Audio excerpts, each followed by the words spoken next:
अपने तमाम बुनकर भाइयों को कहना चाहता हूं, जब भी समाजवादी लोग सरकार में आएंगे, दिल्ली में तो आवाज उठाएंगे ही उठाएंगे, लेकिन महाराष्ट्र में जब ताकत मिल जाएगी तो विधानसभा में अबू आसिम आजमी और आपके विधायक आपके लिए लड़ करके आपको न्याय के साथ साथ आपके घर परिवार में खुशहाली लाने का काम करेंगे। आपके बीच आने से पहले बहुत सारे संगठन मुझे मिले हैं, बहुत सारे आपके बीच के बुद्धिजीवी, आपके बीच में कई संगठन चलाने वाले लोग मुझे मिले हैं। उन्होंने न केवल अपने बुनकर भाइयों की आवाज को हम तक पहुंचाने का काम किया है, वही जिस तरीके से मॉब लिंचिंग से लेकर के हमारे आपके धार्मिक और उन पर समय समय पर जो सवाल खड़े करते हैं, भाषणों से हमारे आपके लोगों को अपमानित करते हैं, हम आपको भरोसा दिलाते हैं न केवल उत्तर प्रदेश में बल्कि देश में जब कभी भी आवाज उठाने का मौका मिलेगा, ऐसे सख्त कानून बनेंगे कि कोई मॉब लिंचिंग की तरफ या किसी के भगवान के या धर्म के खिलाफ कोई बोल नहीं पाएगा। जहां एक तरफ ये तमाम सवाल हैं, वही समाज को बांटने के लिए इन्होंने जो वक्फ को लेकर के एक देश में छेड़ने का काम किया है। जिस समय लोकसभा में बिल पेश हुआ था, हम लोगों ने उस समय भी आवाज उठाई थी और कहा था कि ये वक्फ का बिल जो आ रहा है, ये खासकर मुसलमान भाइयों को परेशान करने के लिए, उनके जमीनों को छीनने के लिए आ रहा है। ये भारतीय जनता पार्टी जमीनी पार्टी बनकर के जमीनें छीनना चाहती है। हम आपको भरोसा दिलाते हैं, जो बिल जमीन और सम्मान और आपके खिलाफ आया, उसकी भी हम लोग पूरी तरीके से विरोध कर करके उसके खिलाफ खड़ा होने का काम करेंगे। मैं इस मौके पर मैं आप सबका बहुत बहुत धन्यवाद और आभार प्रकट करना चाहता हूं। मैं देख रहा हूं बारिश रुक नहीं रही है, बादल और बिजली चमक रही है, अभी भी बादलों से आवाज सुनने को मिल रही है। ये आपकी आवाज से बादलों में आवाज मिल रही है और हम आपको भरोसा दिलाते हैं कि समाजवादी पार्टी यहां से चुनाव लड़ेगी और हम लोग आपके बीच में आकर के दोबारा वोट मांगने का काम करेंगे।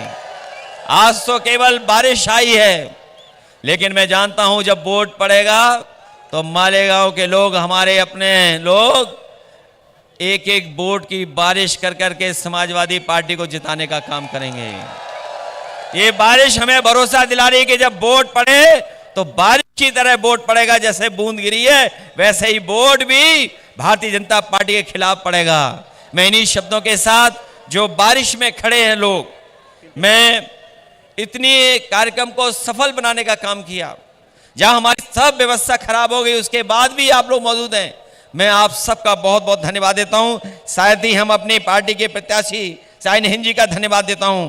हमारे साथ मंच पर रईस शेख साहब हैं, रियाज साहब हैं, और जो हमारे और साथी हैं जो समाजवादी पार्टी से चुनाव लड़ रहे हैं, मैं इनके लिए समाजवादी पार्टी के टिकट देने का भी फैसला लेता हूं।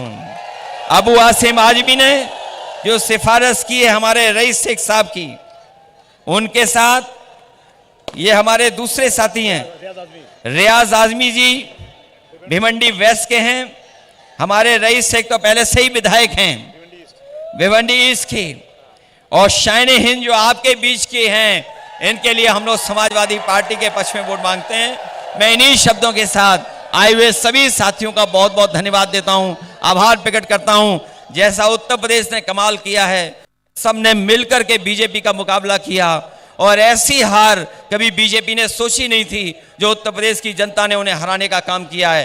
मैं जानता हूं जनता खिलाफ है, उनकी बुलडोजर की राजनीति के खिलाफ है, जो उनकी इनकाउंटर की राजनीति उसके खिलाफ जनता है। और न केवल ये काम इसलिए किए जा रहे हैं कि आज जनता महंगाई का सवाल न पूछे, आज जनता बेरोजगारी का सवाल न पूछे, और इसीलिए ये नफरत फैलाने का काम कर रहे हैं। मुझे पूरा भरोसा है महाराष्ट्र की जनता भी नफरत की राजनीति को खत्म करेगी, और ये जो नेगेटिव नैरेटिव की राजनीति कर रहे हैं भारतीय जनता पार्टी के लोग, उसको खत्म करने का काम करेंगे। इन्हीं शब्दों के साथ हम अपने बुनकर भाइयों को भरोसा दिलाते हैं कि बुनकर भाइयों की आर्थिक स्थिति को बेहतर करने के लिए अभी बिजली में सब्सिडी मिल रही है, अगर इससे भी ज्यादा बिजली की सुविधाएं देने का काम होगा, और अगर उत्तर प्रदेश की तरह जो उत्तर प्रदेश में सुविधा मिली थी बुनकरों की, अगर वो सुविधाएं मिल जाएंगी तो हमारा बुनकर भी खुशहाल हो जाएगा। उस दिशा में हम लोग काम कर करके आपकी मदद करने का काम करेंगे। बहुत बहुत आपको धन्यवाद देना चाहते हैं।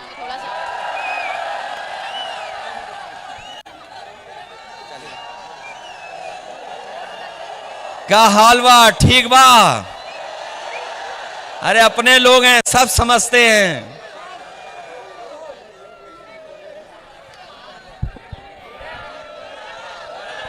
कौन है यहाँ का? कौन है यहाँ का? कौन है? ये राइट से बोलेंगे, ये राइट बोल। बहुत